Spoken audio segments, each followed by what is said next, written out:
వాగర్థావివ సంపృక్తో వాగర్థ ప్రతిపత్తయే జగతః పితరౌ వందే పార్వతీ పరమేశ్వర. తెలుగు నూతన సంవత్సరం ఉగాది పండుగ శుభాకాంక్షలతో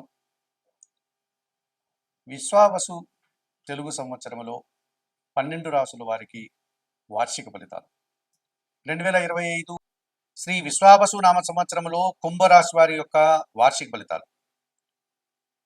ఈ కుంభరాశిలో ధనిష్ట నక్షత్రం 3, 4, 2 పాదాలు, శతభిష నక్షత్రం 1, 2, 3, 4, 4 పాదాలు, పూర్వభాద్ర నక్షత్రం 1, 2, 3, 3 పాదాలు, అనగా మొత్తం 9 నక్షత్ర పాదాలు ఉన్నాయి.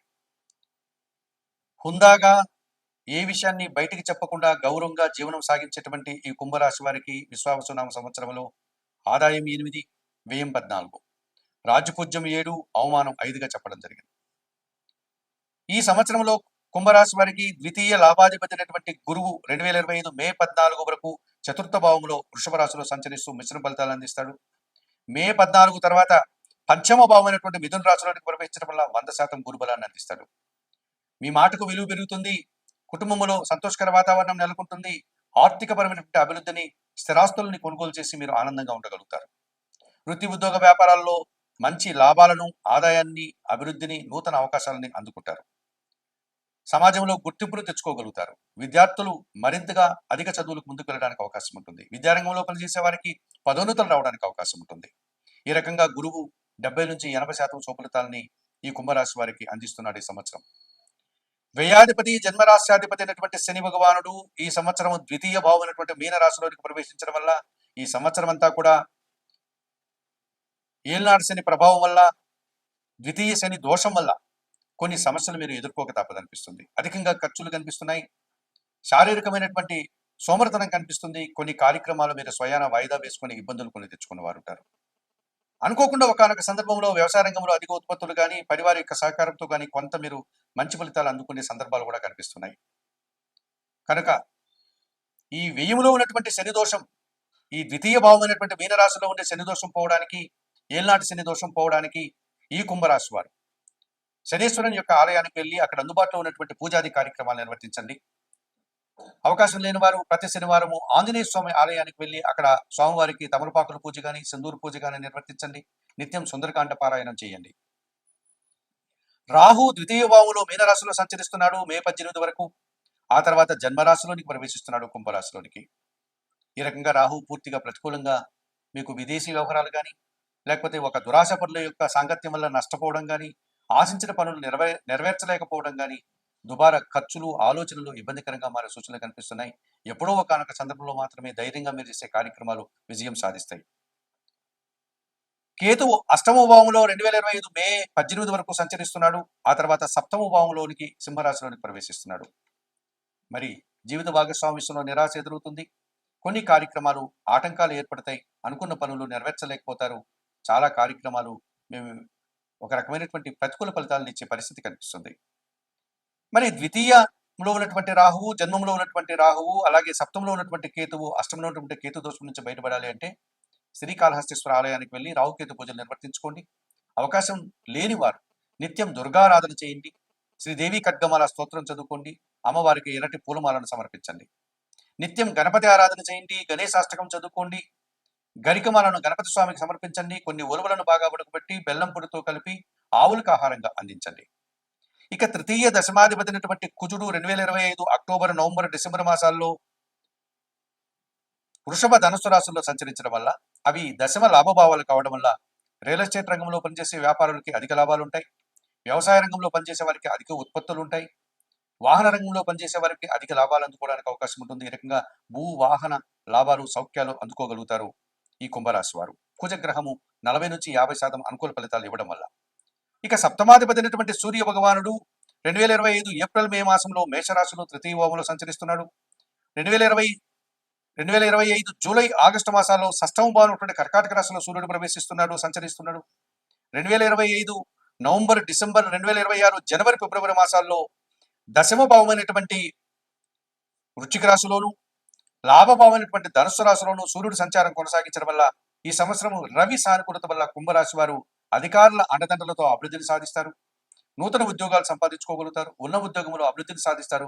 రాజకీయ నాయకులకి మంచి అవకాశాలు, మంత్రి పదవులు రావడానికి అవకాశం ఉంది. ప్రభుత్వం నుంచి సహాయాన్ని పొందగలుగుతారు. తండ్రి నుంచి ఆస్తిపాస్తులు అందుకోగలుగుతారు. ఈ సూర్యగ్రహం అనుకూలత వలన కుంభరాశి వారికి ఈ సంవత్సరం 60-70% శుభ్రతలు వచ్చే పరిస్థితి కనిపిస్తుంది. మరి విశ్వావసునామ సంవత్సరంలో కుంభరాశి వారు నిత్యం ఈశ్వరాభిషేకం నిర్వర్తించడం, లేక ఆంజనేయ స్వామికి పూజాది కార్యక్రమాలు నిర్వర్తించడం, లేకపోతే శనీశ్వర దర్శనం చేసుకోవడం వల్ల ఏలినాటి శని దోషం నుంచి బయటపడతారు. రాహుకేతు పూజలు నిర్వర్తించుకొని శ్రీకాళహస్తికి వెళ్ళి అక్కడ శ్రీకాళహస్తీశ్వర స్వామిని, జ్ఞానప్రసన్న అమ్మవారిని దర్శించుకొని రావడం వల్ల రాహుకేతు దోషం నుంచి బయటపడే పరిస్థితి కనిపిస్తుంది. అలాగే సుబ్రహ్మణ్యాష్టకం చదువుకుంటూ సుబ్రహ్మణ్య దర్శనం, సూర్య నమస్కారం చేసుకోవడం వల్ల మరింతగా మంచి ఫలితాలను పొందగలుగుతారు. విశ్వావసునామ సంవత్సరంలో కుంభరాశి వారు చెప్పిన విషయాలని స్వీకరిస్తూ, పరిహారాలు పాటిస్తూ, ఆయురారోగ్యాలతో ఆర్థికాభివృద్ధిని పొందాలని మనస్ఫూర్తిగా కోరుకుంటూ సర్వే జనా సుఖినో భవంతు. నమస్కారం. శ్రీ విశ్వావసునామ సంవత్సరంలో మీనరాశి వారి యొక్క వార్షిక ఫలితాలు. ఈ మీనరాశిలో పూర్వాభాద్ర నక్షత్రం 4వ పాదం అనగా 1 పాదం, ఉత్తరాభాద్ర నక్షత్రం 1, 2, 3, 4 అనగా 4 పాదాలు, రేవతి నక్షత్రం 1, 2, 3, 4, 4 పాదాలు, మొత్తం 9 నక్షత్ర పాదాల వారు ఉంటారు. కళాత్మకమైనటువంటి విషయాల మీద ఆసక్తిని కలిగి కాస్త ఊహల్లో జీవనాన్ని సాగించేటువంటి ఈ మీనరాశి వారికి విశ్వావసునామ సంవత్సరంలో ఆదాయం 5, వ్యయం 5గా చెప్పడం జరిగింది. రాజ్యపూజ్యం 3, అవమానం 1గా చెప్పడం జరిగింది. జన్మరాశ్యాధిపతి, దశమాధిపతి అయినటువంటి గురువు 2025 మే 14 వరకు వృషభ రాశిలోను, 2025 మే 14 తర్వాత చతుర్థ భావం ఉన్నటువంటి మిథున రాశిలోను సంచారం కొనసాగించడం వల్ల వీరికి మిశ్రమ ఫలితాలని గురువు అందిస్తున్నాడు అని చెప్పవచ్చు. కొన్ని సందర్భాల్లో కొంతమంది పెద్దల యొక్క జన సహకార లోపం స్పష్టంగా కనిపిస్తుంది. అనుకోకుండా కొన్ని సందర్భాల్లో కొంతమంది పెద్దలు మీకు సహకరించి మంచి అనుకూల వాతావరణాన్ని అందించే పరిస్థితులు కూడా కనిపిస్తున్నాయి. కుటుంబంలో శుభకార్యాలు నిర్వర్తిస్తారు, కానీ అధికంగా ఖర్చులు పెట్టాల్సిన పరిస్థితి ఉంటుంది. ఆర్థిక సమస్యలు మిమ్మల్ని చుట్టుముట్టే సందర్భాలు కనిపిస్తున్నాయి. విద్యారంగంలో పనిచేసే వారికి మిశ్రమ ఫలితాలు వచ్చే వాతావరణం కనిపిస్తుంది. ఈ రకంగా గురువు ఈ సంవత్సరం మిశ్రమ ఫలితాలను అందిస్తున్నాడు. ఈ మీనరాశి వారు జన్మరాశ్యాధిపతి అయినటువంటి గురువు కోసం దత్తాత్రేయ స్వామి దర్శనం చేసుకోండి, గురు చరిత్ర పారాయణం చేయండి, శనగలు దానం చేయండి. ఈ రకంగా చేయడం వల్ల 100% గురుబలాన్ని మీరు అందుకోగలుగుతారు.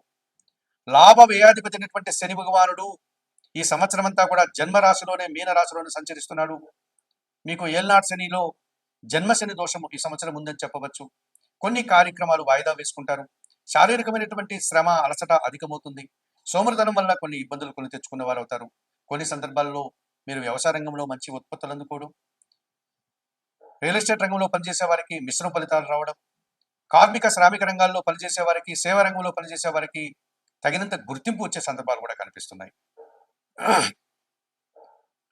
మరి ఈ శని దోషం నుంచి బయటపడడానికి శనీశ్వర స్వామి ఆలయానికి వెళ్ళి మీనరాశి వారు సోమవారిని సందర్శించుకుని అక్కడ అందుబాటులో ఉండే పూజాది కార్యక్రమాలు నిర్వర్తించండి. అవకాశం లేని వారు ఈశ్వరార్చన చేసుకోండి శనివారం రోజు, లేక ఆంజనేయ స్వామి దర్శనం చేసుకోండి. రాహు జన్మరాశిలో మీనరాశిలోను మే 18 వరకు, ఆ తర్వాత కుంభరాశిలోను వ్యయంలోను సంచరిస్తున్నాడు. ఈ రకంగా రాహు కూడా పూర్తిగా ప్రతికూలంగా సంచరిస్తున్నారు. విదేశీ వ్యవహారాలు ఏమన్నా ఉంటే వాటిని వాయిదా వేసుకోండి. విదేశీ ప్రయాణాలను వాయిదా వేసుకోండి. విదేశాల్లో చదవాలనుకునే విద్యార్థులు కూడా ఆ కార్యక్రమాన్ని విరమించుకోండి. విదేశీ సంబంధమైన వ్యాపారాల్లో ఎక్కువగా ఇన్వెస్ట్మెంట్లు చేయొద్దండి. నూతన వ్యక్తులతో పరిచయం విషయంలో జాగ్రత్తలు 1-2 సార్లు ఆలోచించి కార్యక్రమాలు మొదలుపెట్టండి. ఈ రకంగా రాహు మీకు ప్రతికూలంగా సంచరించడం వల్ల మీరు నష్టపోవడానికి అవకాశం కనిపిస్తుంది. కొన్ని నిందలు కూడా మీరు పడాల్సిన సందర్భాలు కనిపిస్తున్నాయి. నిత్యం దుర్గారాధన చేయండి. శ్రీదేవి ఖడ్గమాల స్తోత్రం చదువుకోండి. అమ్మవారిని దర్శించుకోండి. ఎర్రటి పూలమాలను దుర్గాదేవికి సమర్పించండి. ఎర్రటి పండ్లను అమ్మవారికి నైవేద్యంగా సమర్పించండి. ఈ రకంగా చేయడం వల్ల రాహు దోషం నుంచి మీరు బయటపడడానికి అవకాశం ఉంటుంది. కేతువు 2025 మే 18 వరకు 7వ భావంలో కన్యా రాశిలో ప్రతికూలంగాను, ఆ తర్వాత 6వ భావంలో సింహరాశిలోకి ప్రవేశించడం వల్ల పూర్తిగా అనుకూల వాతావరణాన్ని అందిస్తున్నాడు.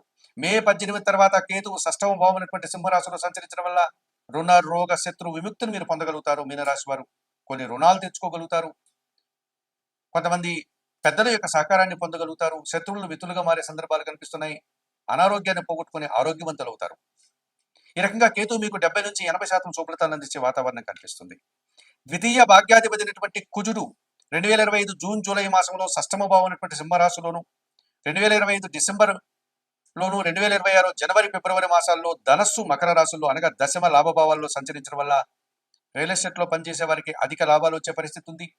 వాహన వ్యాపారాలు చేసే వారికి అధిక లాభాలు వచ్చే పరిస్థితి కనిపిస్తుంది. మీ మాటకు విలువ పెరగడం వల్ల సమాజంలో గుర్తింపును తెచ్చుకోగలుగుతారు. కోర్టు వ్యవహారాలలో మీరు విజయాన్ని పొందగలుగుతారు. కొన్ని వివాదాలు పరిష్కరించుకోగలుగుతారు. కుజుడు మీకు 50-60% శుభలితాలను అందించే వాతావరణం కనిపిస్తుంది.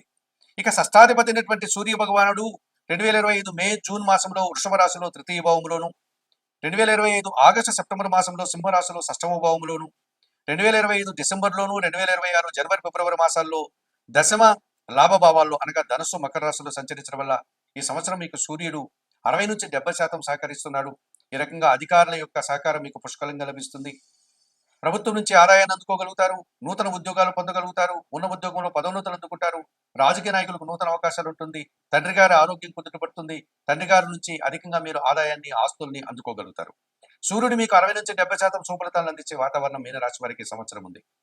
మరి విశ్వావసునామ సంవత్సరంలో ఈ మీనరాశి వారు దత్తాత్రేయ స్వామికి పూజలు నిర్వర్తించడం, శనీశ్వర ఆరాధన చేసుకోవడం, లేకపోతే ఈశ్వరాభిషేకం నిర్వర్తించుకోవడం, శ్రీకాళహస్తీశ్వర ఆలయానికి వెళ్లి రావుకేతు పూజలు నిర్వర్తించడం వల్ల, సుబ్రహ్మణ్య స్వామిని దర్శించుకోవడం వల్ల మరింతగా మంచి ఫలితాలను పొందడానికి అవకాశం ఉంటుంది. విశ్వావసునామ సంవత్సరంలో ఈ మీనరాశి వారు చెప్పిన విషయాలన్నీ స్వీకరిస్తూ, పరిహారాలు పాటిస్తూ, ఆయురారోగ్యాలతో మరింతగా ఆర్థిక అభివృద్ధిని పొందాలని మనస్ఫూర్తిగా కోరుకుంటూ సర్వే జనా సుఖినో భవంతు. నమస్కారం.